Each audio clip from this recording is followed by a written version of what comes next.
तो जैसा कि आप देख रहे हो यहाँ पे, ठीक है, यहाँ पे क्या हुआ, यहाँ पे एग्जैक्टली एक ड्रैगन फ्लाई डोजी बनी है इस तरीके की, ठीक है, जो कि अपने आप में एक रिवर्सल होता है। बेसिकली यहाँ पे ये जो शैडो होती है, ठीक है, ये रिजेक्शन को रिप्रेजेंट करती है।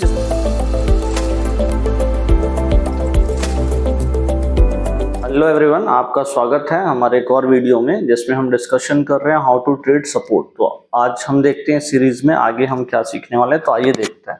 ठीक है, टाइप्स ऑफ सपोर्ट हम सीख रहे थे जिसमें हमने हॉरिजॉन्टल सपोर्ट पहला और इसको कैसे ट्रेड करना है वो हम सब कुछ पूरा सीख चुके।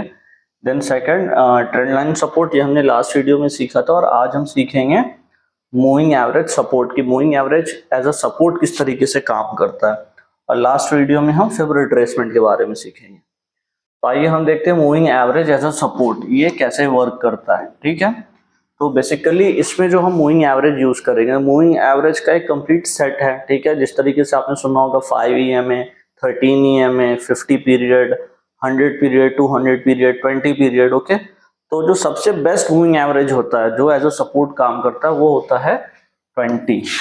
ठीक है, इससे आप हर टाइम फ्रेम पे ऑलमोस्ट ट्रेड कर सकते हो, चाहे आपको इंट्रा करना हो, ठीक है, चाहे आपको पोजिशनल करना हो, ठीक है, चाहे आपको होल्डिंग करनी हो। ठीक है, बट जो सबसे बेस्ट होता है वो होता है लॉन्ग टर्म में। तो मीन्स आपका होल्डिंग हो गया, होल्डिंग का मतलब आप वीकली टाइम फ्रेम ले लो। ठीक है, पोजिशनल के लिए भी अच्छा काम करता है, इंट्राडे में एक्यूरेसी उतनी ज्यादा नहीं होती है। तो ये टाइम फ्रेम डिस्ट्रीब्यूशन है इसका। तो अब आइए देखते हैं कि काम कैसे करता है। ठीक है, फॉर एग्जांपल सपोज करो कि इस तरीके से कैंडल से प्राइस ड्रॉप हो रहा है। ठीक, तो मूविंग एवरेज भी इस तरीके से चलता रहेगा उसी के पैरेलल में। ठीक है, तो जब इसने मूविंग एवरेज को इस तरीके से ब्रेक किया, ठीक, फॉर एग्जांपल अब कलर चेंज कर देते हैं। अब ये ग्रीन कैंडल से ब्रेकआउट हुआ इस मूविंग एवरेज का। ठीक, अब कैंडल्स ऐसा आना स्टार्ट हो गया। ठीक, और मूविंग एवरेज भी इसके साथ साथ बढ़ता जा रहा है। ठीक, अब ऐसा अप मूव आने के बाद जब प्राइस क्या हो मूविंग एवरेज से अप निकल चुका, फिर कोई रिट्रेसमेंट आए, मींस कि कोई कैंडल इस तरीके से नीचे गिर रहा है। ठीक है, तो अब अगर कोई कैंडल यहाँ पे आकर के सपोर्ट ले ले, ठीक, जस्ट लाइक दिस, यहाँ पे क्या हुआ कि एग्जैक्टली इसने टच किया। मैं और थोड़ा प्रॉपर बना देता हूं इसको। ये ठीक, इसने क्या किया, यहाँ पे हैमर बनाई बेसिकली। ठीक है, किस मूविंग एवरेज को जस्ट टच किया और टच करके ऊपर निकल गया। अब क्या होगा, ये हमारे लिए एक रेफरेंस कैंडल का काम करेगा, जो हमारा मेन कैंडल होगा, जिसके हाई और लो को हम एज अ रेफरेंस यूज करेंगे। तो इसका लो हम यूज करेंगे फॉर SL और इसका हाई हम यूज करेंगे फॉर एंट्री। मूविंग एवरेज पे जिस कैंडल ने सपोर्ट लिया है, अगर उसका हाई नेक्स्ट कैंडल में या एक दो कैंडल के बाद ब्रेक होता है तो हम वहां पे अपना बाइंग का पोजीशन बनाएंगे और SL को लगाएंगे उस कैंडल के लो पे या मूविंग एवरेज पे। ठीक है, तो ये है हमारा मेन सेटअप और इस तरीके से ये वर्क करता है। और यहाँ पे इसके बाद हम देखेंगे कि मोस्ट ऑफ द टाइम क्या होता है कि प्राइस इस तरीके से ऊपर निकल जाता है। तो आइए चार्ट पे देखते हैं इसका प्रैक्टिकल एग्जांपल और समझने की कोशिश करते हैं कि ये कितना स्ट्रांगली वर्क करता है। तो अब हम आ जाते हैं यहाँ पर और चार्ट पे, ये निफ्टी का चार्ट है। ठीक है, अब आप निफ्टी के चार्ट में यहाँ पे देख सकते हो। तो जैसा कि आप देख रहे हो यहाँ पे, ठीक है, यहाँ पे क्या हुआ, यहाँ पे एग्जैक्टली एक ड्रैगन फ्लाई डोजी बनी है इस तरीके की। ठीक है, जो कि अपने आप में एक रिवर्सल होता है। बेसिकली यहाँ पे ये जो शैडो होती है, ठीक है, ये रिजेक्शन को रिप्रेजेंट करती है, जिसमें कि हमें ये समझ में आता है कि यहाँ पे कहीं ना कहीं डिमांड है। ठीक है, बाइंग आ रही है।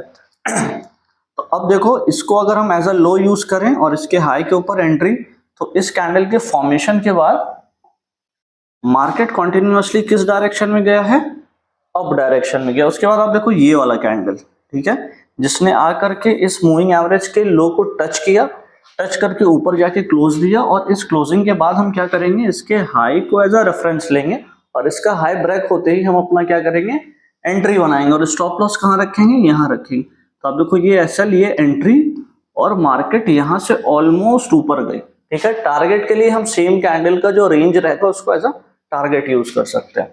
अब देखो ये थर्ड टाइम, ठीक है, थर्ड टाइम। अब ये कैंडल का नाम आप मुझे कमेंट बॉक्स में बताओ कि ये कौन सा कैंडल बना है, ठीक है। और फिर इसके बाद आप देखो मार्केट यहां से ऊपर गया और फोर्थ टाइम जब इसने इसको टच किया तो ब्रेक कर दिया, ठीक है। जनरली चाहे वो हॉरिजॉन्टल सपोर्ट हो, चाहे आपका ट्रेंड लाइन का सपोर्ट हो, चाहे मूविंग एवरेज का सपोर्ट हो, ठीक है, वो 2 से 3 बार तो वर्क करता है, बट फोर्थ टाइम में वो कहीं ना कहीं वीक हो जाता है और उसके ब्रेक होने की प्रोबेबिलिटी बढ़ जाती है।